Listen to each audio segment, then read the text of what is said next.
twebwe iterambere ryo ngaha urabona iterambere ry'ubu ku muntu wari we wese nuko ashira umwana ku ishuri iterambere rikazova ku uwo mwana rigaruka ku muvyeyi wiwe hanyuma rero ikibazo dufise ngaha cyo kwigisha abana urabona tuja bukuruzi cyo dukeneye hakurya cyose tuca mu ruzi hanyuma ikintu je mbona twosaba igihe leta yo rimwe irategura uwo mugambi w'ivyo bigwati kugira ngo baze badushire nkuko bari bavuye twavuye hasi tuvyumva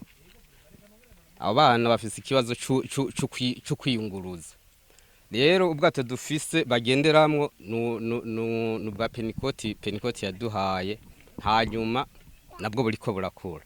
rero nkuko mwavuze ati mwosaba iki leta kugira ngo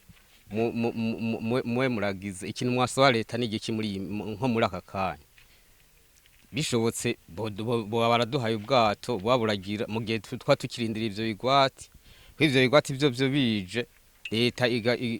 ikatwiyumvira ko nkuko yiyumvira ko nabandi barundi bose uko leta ari umuvyeyi wa bose twokimuka hanyuma nkuko leta yateguye ko ngatwa turaza kwaharimisha amaguru tukaza turaharimisha amaguru abana bari kwishura hanyuma hanini nico mbona